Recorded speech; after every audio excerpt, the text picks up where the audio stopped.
1990 میں golf countries ایک ایسی جنگ کی آگ میں پھنس گئی تھی جس میں 2 یا 4 نہیں بلکہ 39 کنٹریز نے حصہ لیا تھا۔ یہ جنگ 1990 سے لے کر 1991 کے درمیان ہوئی، جس میں صدام حسین کی لیڈرشپ میں عراق نے کویت پر چڑھائی کی۔ پوری دنیا کو یہ لگ رہا تھا کہ یہ جنگ کریوڈ آئل اور ٹیریٹوریل ڈسٹریبیوٹ کی وجہ سے ہوئی تھی، لیکن سچائی اس سے کہیں زیادہ تھی۔ ناظرین کرام، ایک بار پھر سے اسلامی ورلڈ میں خوش آمدید۔ گلف وار 21ویں صدی کی یہ پہلی جنگ تھی جس میں ہائی ٹیک ویپن اور مشین کا استعمال کیا گیا۔ ایسا پہلی بار ہوا تھا جب سارے انٹرنیشنل نیوز چینل ایک وار کو براڈ کاسٹ کر رہے تھے۔ 90s میں ہوئی اس جنگ کو جب عوام گھر بیٹھے اس کو ٹی وی پر دیکھ رہے تھے تو انہیں ایسا لگ رہا تھا مانو وہ کسی ایڈوانس ویڈیو گیم کو دیکھ رہے تھے، اس لیے اس جنگ کو ویڈیو گیم وار بھی کہا جاتا ہے۔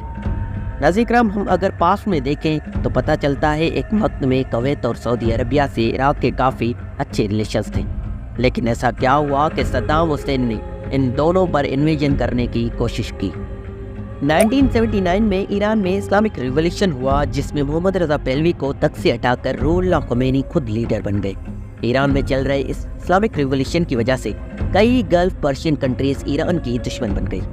روح اللہ خمینی باقی مسلم کنٹریز میں بھی اسلامک ریولوشن کی اپیل کر رہے تھے، اس وجہ سے پورے گلف کنٹریز نے اسے ایک تھریٹ کے طور پر دیکھا۔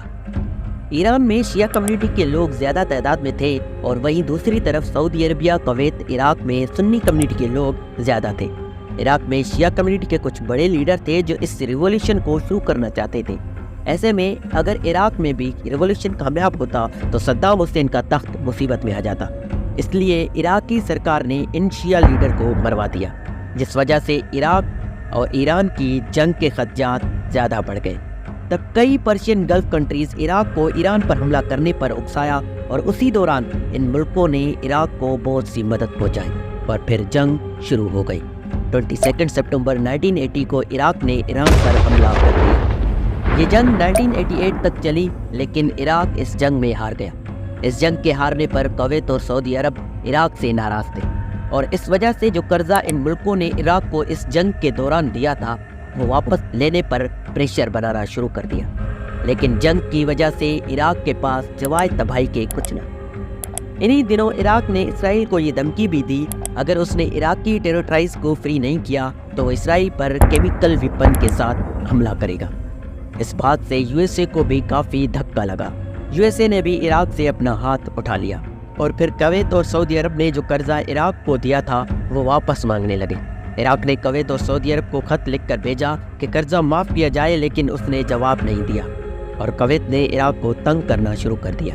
عراق میں ایک طرف غریبی اور بربادی تھی تو دوسری طرف کویت نے بڑے پیمانے پر کریوڈ آئل نکالنا شروع کر دیا، جس وجہ سے مارکیٹ میں تیل کی قیمت کم ہو رہی اور عراق کو اس سے بھاری نقصان اٹھانا پڑ رہا تھا۔ پھر صدام حسین نے نہ آگے دیکھا نہ پیچھے، چڑھ دوڑے اپنی فوج کو لے کر کویت پر۔ 2 اگست 1990 رات 2 بجے صدام حسین کویت پر حملہ کر دیتا ہے۔ جہاں کویت کی فورسز عراقی آرمی کو نہیں روک پاتی ہے، 12 گھنٹے کے اندر عراقی آرمی کویت پارلیمنٹ کو کیپچر کر لیتی ہے۔ اچانک سے ہوئی اس جنگ کو جب تک کویت یا کوئی دوسری کنٹری سمجھ پاتی تب تک عراق فورس نے پورے ملک پر قبضہ کر لیا تھا۔ اس اٹیک سے عراقی آرمی نے کویت سے تقریباً $1 بلین بھی لوٹ لیے اور کویت کے کنگ جبر الاحمد الشبر الشبا بھاگ کر سعودی عرب میں چھپ گئے اور اپنے لوگوں کو مرنے کے لیے چھوڑ دیا، اور پھر صدام حسین نے کویت کا گورنر اپنے چاچا علی حسن الواجد کو بنا دیا۔ کچھ دن بعد یو این سی نے ریزولوشن 660 پاس کیا جس کے حساب سے صدام حسین کو یہ ٹیکس بند کرنے تھے، پر عراق نے ایسا نہیں کیا کیونکہ کویت میں دنیا کے 10% سے زیادہ آئل ریزرو موجود تھے۔ اتنا ہی نہیں، صدام حسین کا اگلا ٹارگیٹ سعودی عربیہ تھا اور اس بات کو یو کے اور یو ایس اے پہلے سے ہی سمجھ چکے تھے، اس لیے سیکریٹ آپریشن شروع ہوا۔ کویت پر اٹیک کے 4 دن بعد ہی یو ایس اے کی ایک ٹیم سعودی کے کنگ فہد کے پاس آتی ہے اور اسے یہ سمجھاتی ہے کہ اگر صدام حسین کی آرمی سعودی پر اٹیک کر دیتی ہے تو سعودی کی فوج اسے نہیں سنبھال پائے گی، اور اس وجہ سے کنگ فہد نے اپنے ملک کو بچانے کے لیے air base U S A کو استعمال کرنے دیتا ہے۔ یو این او ایک آرمی بناتا ہے جس میں ایجپٹ، سیریا جیسے 39 ملک اس میں شامل ہوئے۔